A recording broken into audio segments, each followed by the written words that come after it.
3 questions you can use to solve 99% of your broker business problems. In today's episode, I'm going to share with you a conversation that I had with a $100 million team who is absolutely swamped right now, and how we went through that conversation, helped them identify the things they need to work on. And the second conversation I had was with an $80 million producer who's struggling to get his team, his underwriter and his fulfillment to take on doing some of the sales calls, and how I use this exact same framework to just figure out, okay, where should they focus on work? I'm your host, Scott Peckford. This is your weekly 10-minute tactical podcast. And before I jump into my conversation to give you this framework, I want you to know that I don't think I have everything figured out, but I have looked under the hood of a lot of mortgage brokers' businesses. And so what I tend to do is like to ask lots of questions and then offer some ideas. And then, of course, these are very smart people that I'm talking to. They're going to go back and apply whatever makes sense for them in their business, because I know there's more than one way to build a successful mortgage business. So with that out of the way, I want to just give a shout out to our title sponsor, Finmo. Finmo is a Canadian mortgage application, document collection, submission platform designed specifically for Canadian borrowers. It's very easy to use. It's got cool features, smart docs. It goes based on the application, what documents you need. Technical under Spotlight. It's super slick, and they've even got AI built into under Spotlight now. Check them out at lendesk.com/Finmo. All right, so there's 3. When I have these conversations, I'll jump into the first one, which was a conversation I had with a broker that does about $80 million a year. And he said to me, "Hey, Scott, I've known this guy for a long time." And he's like, things are going pretty good, but I feel like I'm doing all of the sales calls myself, and I can't seem to get my team to want to take on doing some of these sales calls. And so I asked him some questions. We dove into it and then identified some ideas that he could use to solve that problem. And then the second conversation was with the team, a dynamic duo of brokers. We probably do about $100 million a year. They'll do this year. And right now, and they have an amazing fulfillment person who is currently still on mat leave. And so we talked about, okay, how do we plan for this? And what do you do between now and then when they come back in May? Because they can't wait till May. And so I'm going to just walk you through these 3 kind of framework questions and then break them down for you. So first is, when I look at these things, I look at the process. So there's kind of 3 areas. I want to look at the process. So is there something in their process that we can change? Is there something in their technology we can change or improve? And then we look at the people. And so I always start with the process first, because sometimes making a change in the process can solve all of it. It's sort of like it's like the blueprint that is the thing that's before you even get to the building, right? If you think of it like a building that you're doing. And so one of the great quotes I heard Elon Musk say when he talks to his engineers is, he says to them, he asks them a trick question: "What's the best part?" And the engineers are scratching his head. "I don't know, what is the best part?" And he's like, "The best part is no part." So it's like, what is the thing you can just remove and not have any negative outcome? And so that's the first thing that we want to look at is there something in their process that we could change? And so the two brokers that I was talking to, their team. So one of the things that they were still doing was signing meetings. So they would do a discovery call, which wasn't that long. They'd do a strategy session, and then they would do a signing meeting. And so as we started to chat, I said, "Have you considered using video for signing meetings instead? Because if you use a video, you can cut that 30-minute signing meeting down to 10 minutes, or sometimes even, around 10 minutes. And so they thought about that. They said, "Yeah, that would probably save me about 6 hours a week." And so the way these 2 are set up is, one of them is primarily the salesperson with the agent. The other one is more the marketer. And the marketer is currently doing a lot of the underwriting because they don't have that fulfillment in the back end. And so they had a person coming back. So before we even got into technology or people, we had to be like, is there something we could stop doing? So that's the first thing that I always look at is there something in your process that's actually making it more difficult? Some easy examples of this are people who, this is rare, but somebody who's doing face-to-face meetings. Why on earth are you doing that with clients? Because it's a massive time suck and not efficient in any way. And most people don't want that anyway. They don't want to drive and try to find parking. And there are some rare exceptions in really small towns where people want to pop by, but even then I would limit it. So the first thing is you think about the process is where I look at. The second is the technology. So as I was talking to these 2 brokers, I started asking about their process and how refined was it. I know they're both very smart. And so they had just recently changed their some of the stuff on the back end. And so they had a whole bunch of automations that were going out at stages. So when your file moves from one stage to the next, they were sending out automations.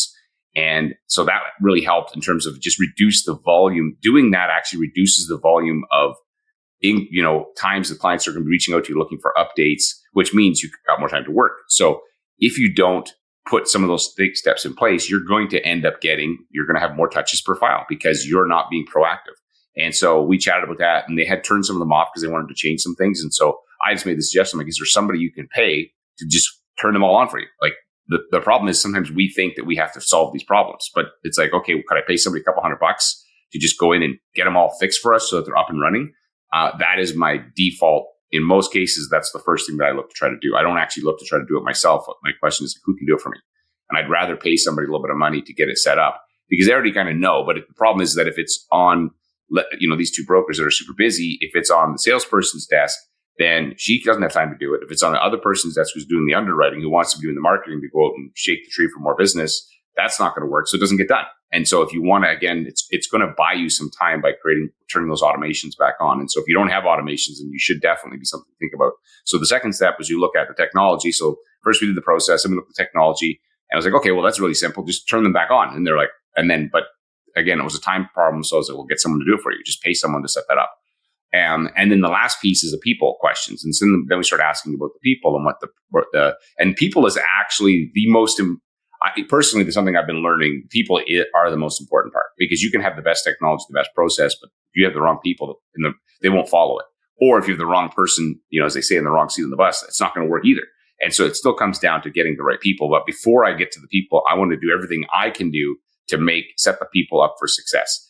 And so what we talked about with this person that was on mat leave coming back, apparently they're absolute killer at their job.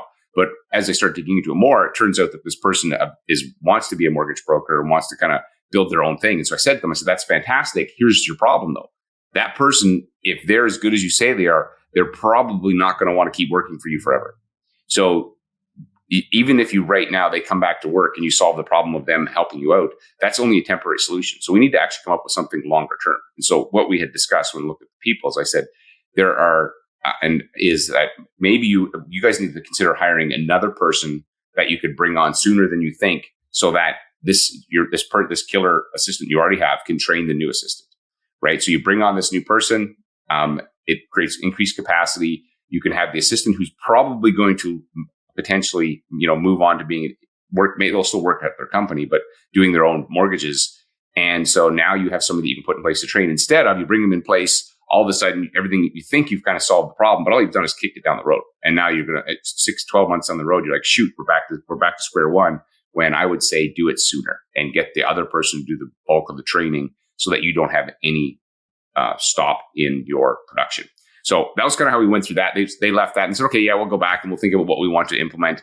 And so the other conversation was the guy that does about 80 mil a year, and same thing, back to the process. We looked at his process, and I've known this guy for a long time, and he's very process driven and very technology. So I know that those things for him were dialed in. So as we dove into that, there was really not a lot that he could do to squeeze more out of the process as well as out of the technology, because that is something I've learned actually, this guy taught me some cool tools that I had never seen before many years ago. One of them being Yam, which maybe I'll do a podcast on. Love that tool. In any case, so as we chatted more about the people, he said, I've got great people working for me now. And I'm like, that's awesome. And they've been working with them for a while. Also awesome. By the way, little side note, if I meet somebody who's a top producer and they have constant and if they have no staff that have worked for them for, any significant amount of time, then there's actually a leadership problem. And that means that you are, as the broker leader, is not doing a good job of creating an environment where people want to stick around, and they either burn out or they leave. And so that is the top brokers I know do not have that problem. They typically have people work for them for years, like a decade in some cases, or longer. And so if you want a stable business, you've got to get up your skills on the leadership side. If you don't, you're really going to struggle, because you'll be constantly bringing in people, training them, getting them up to speed, burning them out, they're leaving, and then you're like, damn, here I go again. And you do not want to have to do that. In any case, he had great people in place, but they did not want to do this one part of the process. And I said to him, then don't make them do it. What the reality is that these folks were more backstage. So if you think of your business like front stage, you're up on stage, you want to be, and then there's backstage people who are happy to work at the theater, but they do not want to be on stage, and you're trying to force them to go front stage. And I said, maybe your solution here is actually to hire a junior you that wants to do the sales. Because here's the problem. If these backstage people, and I've seen this happen so many times, I can't even count. If these backstage people, the people that like to work on the backside, start to learn the sales side of it and they get good at it, and especially if you have a compensation structure in place where they can do their own files at the side of their desk, which, by the way, I would not recommend, then they're going to be like, wait a second, I'm working for you for this, but I could do 2 or 3 files a month and make more money on my own. You just open the door to like essentially have them leave you. And you may think you're, I wouldn't. So I said, instead, what you should do is don't bother teaching the sales because they don't want to learn it. That's actually good. That means that if you treat them right and you have a great working relationship, they're going to stay working for you for a long time. They can stay on their side. Hire someone else, teach them the front end, but you don't need to teach them the back end. I would not teach that salesperson how the whole back end works so that they, again, are more focused on their job and their task and their role instead of being like, oh, I can do all of it. And well, now they can do all of it. And then they can do all of it without you. And so that's something that what we talked about. And he's like, oh, that makes a lot of sense. And so those basically, I use the same 3 strength framework for both of those conversations. I look at process first. I look at technology. Is there a process problem or something we can start or stop doing? Is there technology solution that we can add in here or we can improve, if depending on what the situation is? And then finally, is there a people thing? And do you have the right people? Are the people in the right seats in the bus?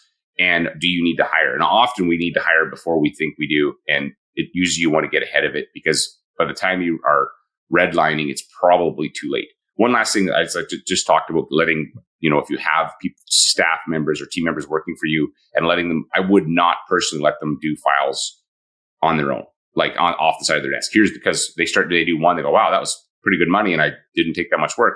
So what we've done in the past is that we would say, okay, let's say if you have a very defined process, which I recommend you do, you got a sales, you got the discovery call, the strategy call, you got somebody who does fulfillment, maybe you got the underwriting, however that whole build machine works. You think of it like an assembly line. If they bring in leads, that's awesome, but they still talk to the lead person that does the sale. They still everybody does their same job.